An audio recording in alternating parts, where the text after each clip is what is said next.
Go to my bookshelf and just every once in a while grab about 5 books, and I just sit there and stare at them. All these books I've read before, but I will just look at the titles and let my spirit tell me which one to pick up. Out of these 5, I take one that I'm going to go ahead and jump on right now for the particular season that I'm in my life at the exact moment. The other 4, I'll put them on the side, and they'll be the next 4 reads.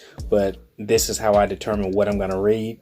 Many times you hear people ask leaders in business, well, what are you reading? Well, what I'm reading right now may or may not be applicable to you in your particular season or journey in your business or life. But this is just a method that I use. And then let me show you here, like this one. This is one that's gravitating to me. But many of my books, let me find another one. I think this one. Yeah. Here, I tend to highlight in one color, and then I go back another color the second time I read it. So when I read this whole book, I'll highlight it. I go back, I read the highlights only as one pass through the book. And then in that, I'm typically re-highlighting some of the highlights already, just for the fact that they're so good. And I'll highlight those in a different color.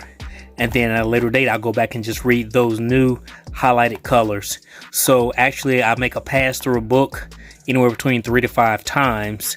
But every time I'm getting something completely different from each book. So that's just a technique that I use when I'm reading, as well as taking notes from books. I'm always just jotting notes. This is a really good one. It's about Tiger Woods. Just talking about some of the winning traits here. See, I got some of the highlights there. If I make an asterisk, then I know that's a power paragraph. I just have different techniques. So whatever it is you guys want to use, just read for what's going to be advantageous for you at that particular season and moment in your time in business. All right, guys. Dr. Sean J. Harris. Make impact.